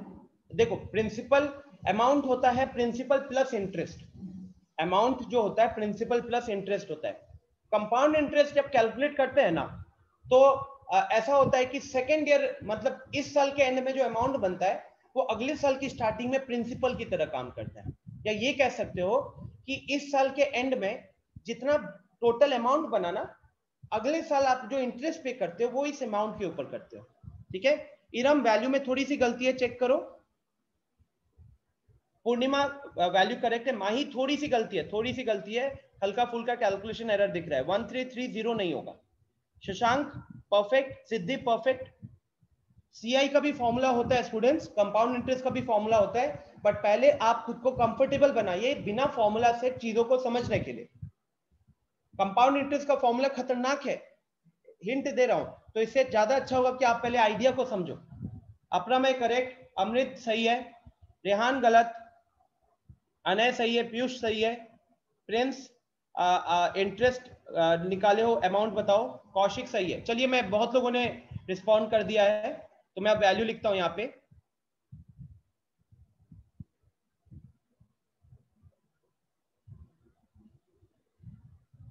प्रिंसिपल फॉर थर्ड ईयर ठीक है स्टूडेंट्स। अब क्या होगा, तरीका क्या है स्टूडेंट्स, कि सेकेंड ईयर के एंड में जितना अमाउंट बनता है, सेकेंड ईयर के एंड में जितना अमाउंट बनता है, तीसरे साल का जो इंटरेस्ट कैलकुलेट होगा वो उसके ऊपर होता है। सेकेंड ईयर के एंड में जितना अमाउंट बनता है, सेकेंड ईयर के एंड में, सुनिए एकदम, मतलब दिमाग में इसको क्लियर रखिए, सेकेंड ईयर के एंड में जितना अमाउंट बनता है, थर्ड ईयर की स्टार्टिंग में वही प्रिंसिपल की तरह काम करेगा और उसी के ऊपर आप अपना रेट लगाओगे। तो सेकेंड ईयर के एंड में अमाउंट कितना था, 1210 रुपए था। तो थर्ड ईयर के लिए प्रिंसिपल कौन काम करेगा, 1210 रुपए काम करेगा। तो अगर हम इंटरेस्ट कैलकुलेट करें, इंटरेस्ट फॉर थर्ड ईयर, सिर्फ तीसरे साल का अगर इंटरेस्ट कैलकुलेट किया जाएगा तो वो कितना होगा, अब तो वो होगा 10% ऑफ 1210। 1210 का 10% निकालोगे तो 121 रुपए आएगा। ठीक है, तो फाइनली क्या अब यहां देखेंगे, amount at the end of third year. तो तीसरे साल के एंड में फिर अमाउंट कितना बना, तो तीसरे साल के स्टार्टिंग में 1210 रुपए का प्रिंसिपल था, तीसरे साल में हमने इंटरेस्ट कमाया 121 रुपया, तो तीसरे साल के एंड में हमारा टोटल अमाउंट कितना बनेगा, तो वो बनेगा 1210 रुपए प्लस 121 रुपए, कैलकुलेशन करोगे आपको मिलेगा 1331 रुपए। 1331 will be the final value in this case. I hope everyone got the idea.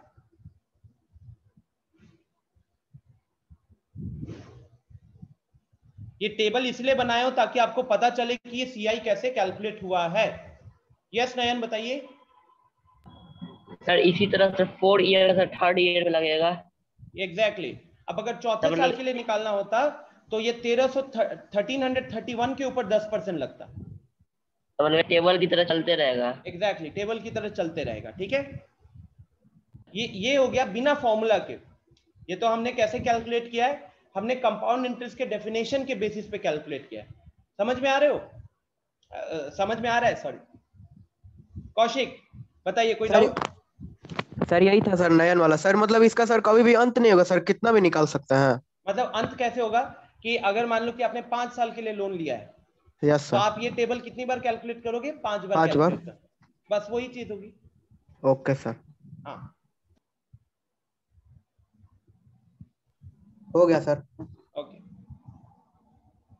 नहीं अब गाइस, सो आई होप आप सबको ये आइडिया जो मैं समझाना चाहता हूँ वो क्लियर हो चुका है।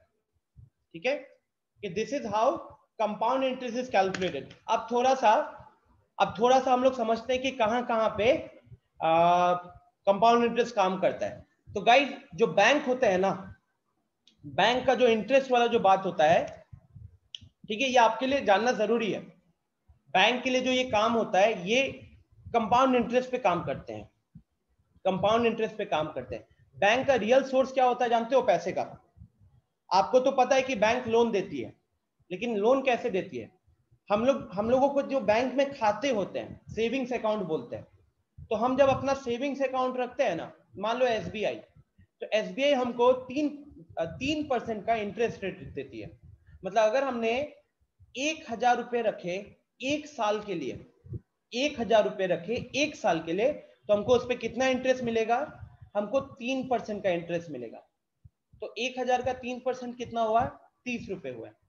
लेकिन जब आप बैंक से 1000 रुपए का लोन लेने जाओगे, जब आप बैंक से वही 1000 रुपए का लोन लेने जाओगे, तो बैंक आपको 1000 रुपया देगा, लेकिन वो कितने रेट पे देता है? वो देता है 7 से 8%। पर्सनल लोन होते हैं उसमें तो 12-13% तक जाता है। इवन जो होम लोन सुना होगा, लोग अपना घर बनाने के लिए लोन लेते हैं, वो भी तकरीबन 7-8% होता है, वो भी तकरीबन 7-8% होता है। हम लोग बैंक में फिक्स डिपॉजिट करते हैं। एक होता है जो हम अपने खाता रखते हैं, उस खाते में हमें 3% देता है। और अगर हमने फिक्स डिपॉजिट किया, फिक्स डिपॉजिट का मतलब होता है कि हमने पैसे दे दिया बैंक को और हमने बोल दिया कि 5 साल का एफडी है। ये फिक्स डिपॉजिट को शॉर्ट में एफडी बोलते हैं। तो 5 साल तक अब हम पैसे को टच नहीं करेंगे। तो अगर हम इस तरीके का एग्रीमेंट करते हैं, तो उस केस में बैंक हमको लगभग 5 से 5.5% इंटरेस्ट पे करता है। 5 से 5.5% का हमको इंटरेस्ट पे करता है। लेकिन वही अगर मैं उससे लोन लेने जाऊंगा तो मुझे 8, 9, 10% का मेरे से ब्याज लेता है। तो अगर आप अपने पैसे रखते हो, सेविंग्स अकाउंट में रखोगे तो 3% मिलेगा, एफडी करके रखोगे तो आपको 5% मिलेगा। लेकिन वही अगर आप लोन लेने जाओगे तो 8-10% का आपसे वो ब्याज लेता है। तो जो डिफरेंस आया ना, जो डिफरेंस आया वही डिफरेंस उनका रेवेन्यू का सोर्स है, वही डिफरेंस उनका रेवेन्यू का सोर्स है। नयन कह रहा है स्कैम। स्कैम नहीं है Nayan, this is how the banking community works. हमेशा से ये ऐसे ही काम करते आया है, हमेशा से ये ऐसे ही काम करते आया है, ठीक है। तो एंड ठीक है, सो नेक्स्ट, तो फाइनली अब थोड़ा बात कर लेते हैं चीजों के ऊपर। आप लोगों ने टेबल कैलकुलेट किया है तो आप लोगों को अब थोड़ा सा अच्छा आइडिया हो गया होगा। जैसे फाइनल अमाउंट, तो final amount, the interest at the end of a certain period is added to the original sum to get the amount. हम उस पीरियड में जो इंटरेस्ट कैलकुलेट किया है, हम उसी पीरियड के प्रिंसिपल को जोड़ देते तो अमाउंट मिल रहा है। जैसे कि यहां पे क्या था, यहां पे 1000 रुपए पे, जहां पे 1000 रुपए पे 100 रुपया आपने इंटरेस्ट लिया तो 1100 रुपए का अमाउंट बना। अब यहाँ पे सेकेंड ईयर के एंड में 1210 रुपए का अमाउंट बना, तो 1000 रुपए का 1210 बन गया। इट मीन 210 रुपए का क्या लगा, ब्याज लगा।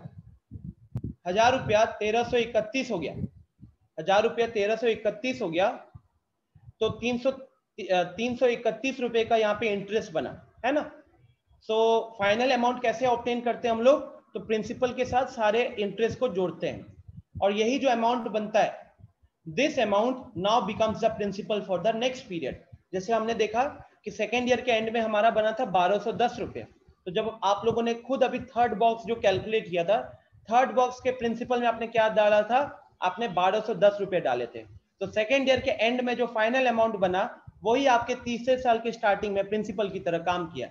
और ये प्रोसेस आप कब तक रिपीट करते हो? आई थिंक नयन ने या कौशिक या शुभम किसी ने पूछा था ना कि सर क्या फिर ये चलते रहेगा हमेशा, तो मैंने क्या जवाब दिया था कि जितने साल के लिए लोन लिया जाएगा ये उतनी बार कैलकुलेट होगा। तो ये process, this process is repeated until the amount for the last period is found which is the final amount. ये हम लोग कैलकुलेट करते रहते हैं कब तक, जब तक लोन लिया गया है।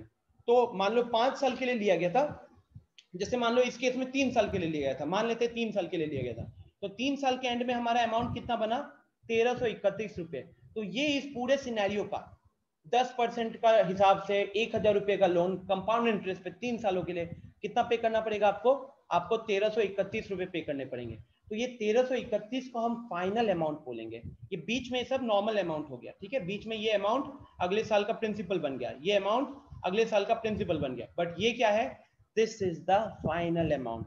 इतना पे करोगे तब आपको बैंक आपका जान छोड़ेगा, इतना से 1 रुपया कम बैंक आपके ऊपर केस कर देगा, ठीक है। तो फाइनली बात करते कंपाउंड इंटरेस्ट। कंपाउंड, जैसे गाइस हमने सिंपल इंटरेस्ट में देखा था, सिंपल इंटरेस्ट में हमने देखा था कि इंटरेस्ट का मतलब होता है अमाउंट माइनस प्रिंसिपल। तो ठीक उसी तरीके से यहाँ पे भी कंपाउंड इंटरेस्ट का मतलब क्या होगा, कंपाउंड इंटरेस्ट का मतलब होगा amount minus principal, final amount minus principal, ठीक है।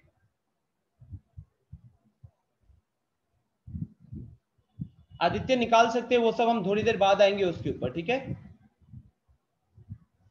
अप्रमय पूछ रहा है कि सर किसी क्वेश्चन में लोन लाइफ टाइम के लिए हो सकता है क्या?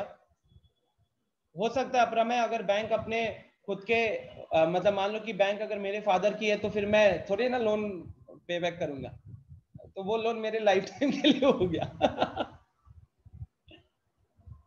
हाँ उत्कर्ष। नो सर, सॉल्व कर ली। वो पूछना था कि जैसे वो 3 साल का 10% तो सीधा 1000 का 30% क्यों ना करना था, फिर वो 31 कम आ जा रहा है।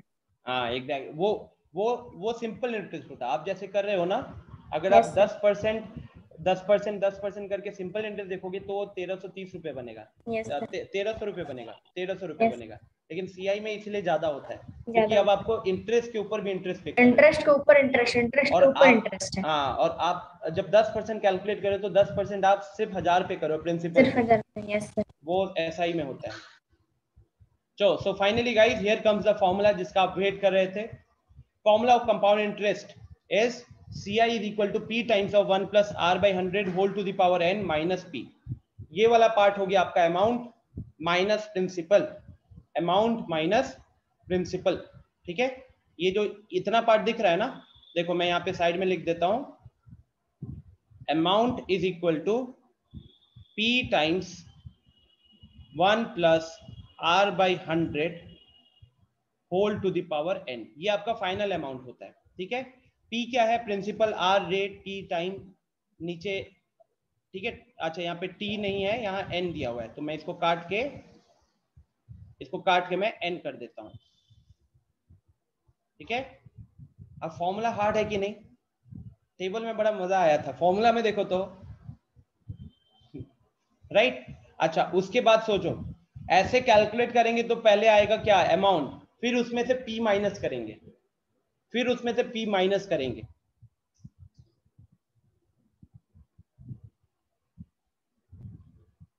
चलो तो गाइज अब आपको एक छोटा सा टेबल है आपके सामने जो सिंपल इंटरेस्ट और कंपाउंड इंटरेस्ट कैलकुलेट कर रहा है। 100 रुपया, मान लो कि आपने 100 रुपये का ब्याज लिया था। Guys don't leave in between. आपके क्लास के बाद आपके ग्रुप पे वो रिपोर्ट जा रही है ना, तो आप लोगों को तो पता है कौन जल्दी भाग रहा है, ये सब तो दिख ही जा रहा है अब। अब देखिए स्टूडेंट्स, 100 रुपए का, मान लो कि आपने 100 रुपए का लोन लिया था, 10% का इंटरेस्ट रेट है, तो हम दो सिचुएशंस को कंपेयर कर रहे हैं, एक जब सिंपल इंटरेस्ट कैलकुलेट हो रहा है और दूसरा जब कंपाउंड इंटरेस्ट कैलकुलेट हो रहा है। जी नयन बताइए, आपने हैंड रेज किया है। सर फॉर्मूला फिर से बता देना सर, मेरा अचानक लीव हो गया था। हाँ, formula is P into 1 plus R by 100 whole to the power n। इस फॉर्मूला से हमको फाइनल अमाउंट मिलता है, और जब अमाउंट में से हम प्रिंसिपल को माइनस करते हैं तो हमको क्या मिलेगा, कंपाउंड इंटरेस्ट मिलेगा। तो इसीलिए यहाँ पे A में से देखो यहाँ पे माइनस P किया हुआ है, ठीक है। बाकी ये आफ्टर द क्लास ये फाइल तो मिल जाएगी ना, अभी प्रोसेस को समझ जाओ थोड़ा सा। तो प्रिंसिपल 100 रुपए, देखिए गाइस, पहला टेबल है सिंपल इंटरेस्ट का, अगला टेबल है कंपाउंड इंटरेस्ट का। तो जब पहला साल P देखोगे तो पहला साल तो दोनों में P आपका 100 रुपए है प्रिंसिपल, और 10% जब दोनों पे कैलकुलेट करोगे तो दोनों पे 10-10 रुपए ही निकल कर आएंगे, because 10% of 100 rupees is 10 rupees. तो पहला साल में आपको सिंपल इंटरेस्ट कितना लगेगा, 10 रुपया ही लगेगा। अच्छा, कंपाउंड इंटरेस्ट कितना लगेगा, वो भी 10 ही रुपया लगेगा। तो साल के एंड में अमाउंट कितना बन गया, साल के एंड में अमाउंट बन गया 110 रुपया, ठीक है। अब आते हैं सेकेंड ईयर की तरफ। जब आप सेकेंड ईयर में आते हो तो सेकेंड ईयर में हम लोगों ने कंपाउंड इंटरेस्ट का तो लॉजिक हमको पता है। कंपाउंड इंटरेस्ट में क्या होता है, पहले साल के अमाउंट एंड में जो अमाउंट बनता है वही आपका सेकेंड ईयर की स्टार्टिंग में प्रिंसिपल की तरह काम करता है। लेकिन गाइस एसआई के केस में क्या है, एसआई के केस में ऐसा नहीं होता। एसआई के केस में हमेशा 10% किस पे लगेगा, वो हमेशा प्रिंसिपल, ओरिजिनल प्रिंसिपल पे लगेगा। किस पे लगेगा, ओरिजिनल प्रिंसिपल पे, जो आपने लोन लिया था। तो सेकेंड ईयर के लिए आप देखो, अगेन 100 लिखा हुआ इधर, 10% 100 का 10 रुपया है, तो साल के एंड में कितना अमाउंट हुआ, तो 110 प्लस 10। 110 क्यों, क्योंकि पहले साल के एंड में 110 रुपये का इंटरेस्ट, 110 रुपये का अमाउंट बन चुका था, ठीक है। और सेकेंड ईयर में फिर आपका ब्याज कितना आया, 10 रुपया आया, तो 110 रुपया पहले साल का और 10 रुपया सेकेंड ईयर का, तो 120 रुपया बना। अब थर्ड ईयर के लिए अगर देखते हो एसआई में, तो थर्ड ईयर में भी आपको कितना इंटरेस्ट देना पड़ेगा, 10 रुपया ही देना पड़ेगा। तो थर्ड ईयर के एंड में अमाउंट कितना बन जाएगा, 130 रुपये बन जाएंगे। लेकिन जब वही चीज हम देखते हैं कंपाउंड इंटरेस्ट में, तो पहले साल के एंड में हमारा अमाउंट बना था 110, जो मेरा सेकेंड ईयर के स्टार्टिंग में प्रिंसिपल की तरह काम किया। तो अब जब सेकेंड ईयर में हम प्रिंसिपल सेकेंड ईयर का जब ब्याज कैलकुलेट करोगे आप, तो वो 110 पे कैलकुलेट होता है। तो 110 का 10% होता है 11 रुपए। तो 110 पे जब 11 रुपए ऐड किए तो कितना बन गया, वो बन गया 121 रुपए। तो 121 रुपए क्या है, this is the amount at the end of second year and amount है ये, ठीक है, amount at the end of second year. तो अब यही आपका अगले साल क्या होता है, प्रिंसिपल की तरह काम करेगा। तो तीसरे साल के स्टार्टिंग में जब हम कैलकुलेट करेंगे तो 121 रुपए के ऊपर अब कैलकुलेट होता है, वो बन जाता है 12 रुपये 10 पैसे, और वो निकल कर आता है 133.1।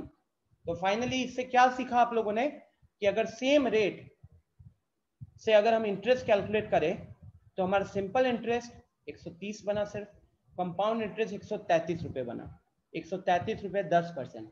तो आगे से अगर कभी आपको लोन लेना पड़ा तो लोन लीजिएगा सिंपल इंटरेस्ट में, और अगर किसी को लोन देना पड़ा तो उससे इंटरेस्ट लीजिएगा कंपाउंड इंटरेस्ट में, क्योंकि फायदा किस में है? कंपाउंड इंटरेस्ट में फायदा है। जी उत्कर्ष।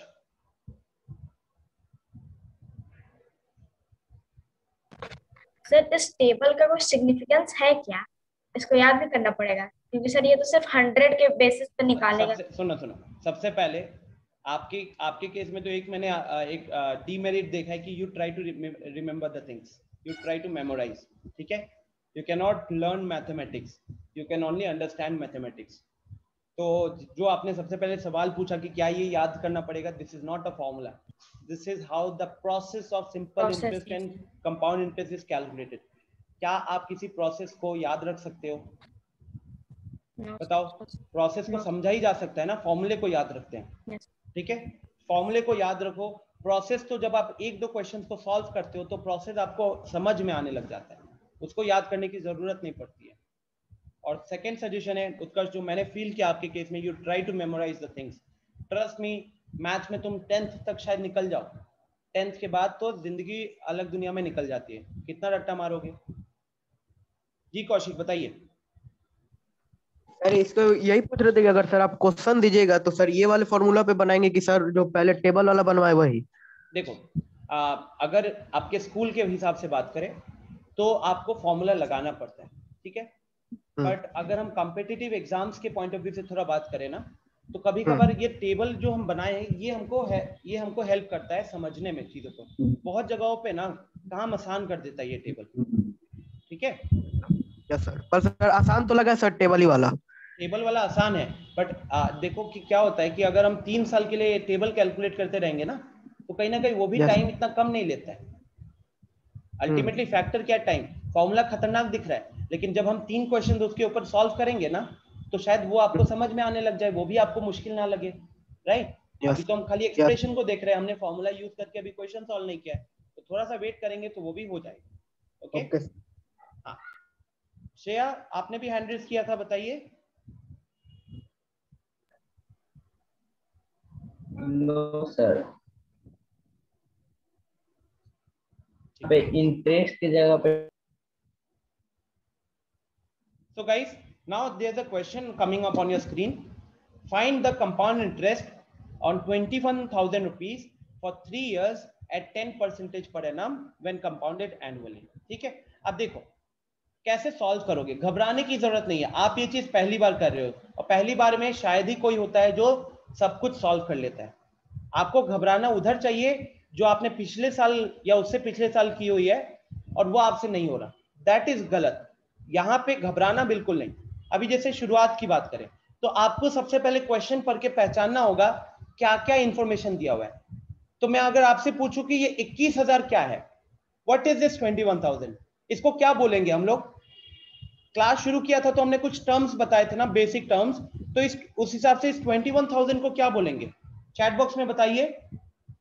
एग्जैक्टली हम इसको बोलेंगे प्रिंसिपल, हम इसको बोलेंगे यहाँ पे प्रिंसिपल। तो 21,000 हमारा प्रिंसिपल हो गया। उसके बाद ये 3 इयर्स क्या है? 3 इयर्स है हमारा टाइम। 10% क्या है? 10% है हमारा रेट। क्या पूछ रहा है क्वेश्चन? फिर क्वेश्चन पूछा है कंपाउंड इंटरेस्ट बताना है। तो अब अगर हम फॉर्मूला लगाते हैं टेबल से तो आप सारे लोग कर लोगे बिकॉज आपको पता है, तो हमको अब उस पर टाइम हम क्यों खर्च करें? अभी हम जो चीज नहीं जानते उसको यूज करेंगे, तो फॉर्मूला से करेंगे, ठीक है? फॉर्मूला क्या कहता है? दोबारा एक बार आपको फॉर्मूला वाले स्लाइड पे ले जाता हूं, ये रहा।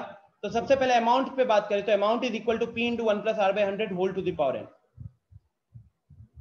तो यहां पे मैं फॉर्मूला लिखता हूं, amount is equal to P into 1 plus R by 100 whole to the power n।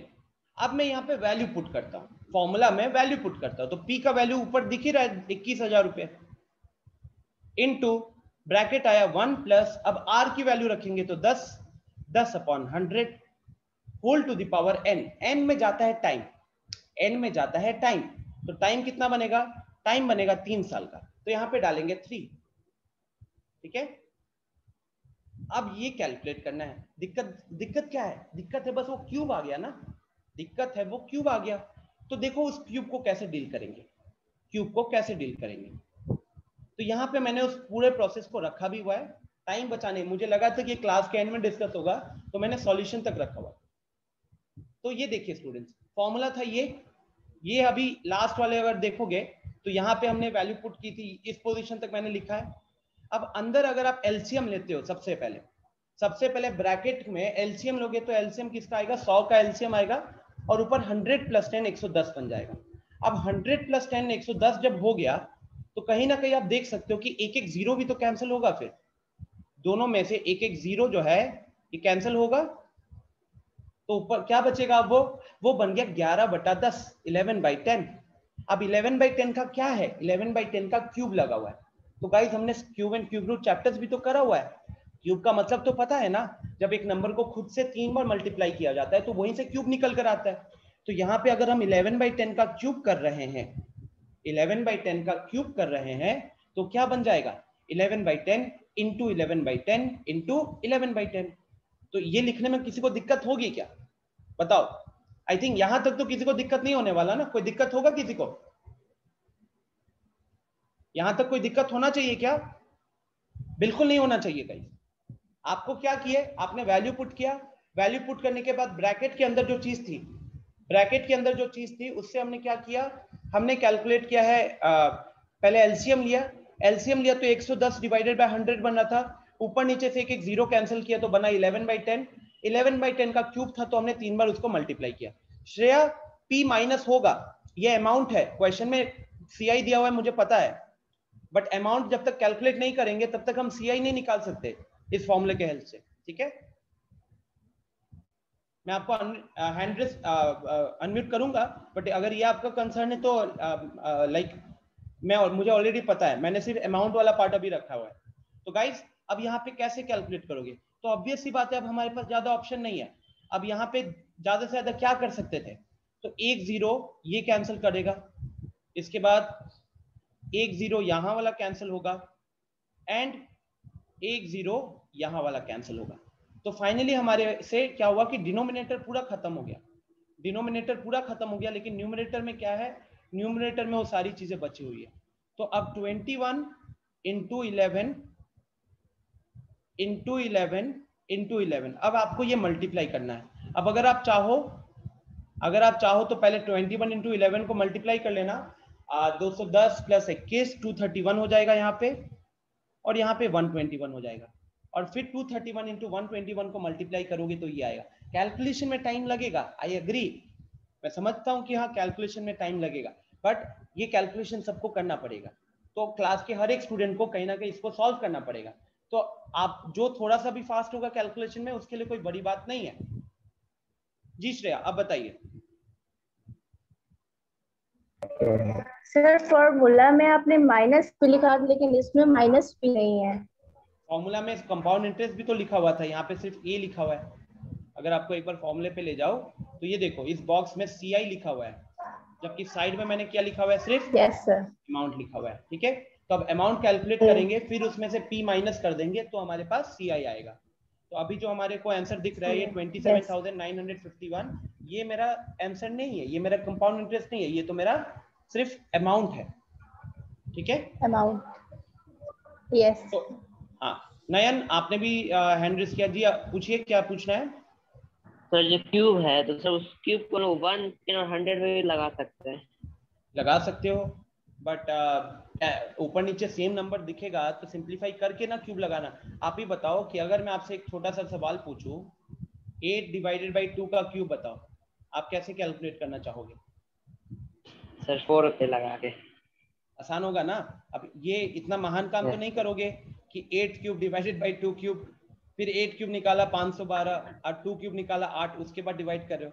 इससे अच्छा पहले डिवाइड करके उसको 4 क्यूब बना दिया, 4 क्यूब 64, तो यहाँ इतना करने के बाद भी 64 आता, डायरेक्ट 64 आ गया।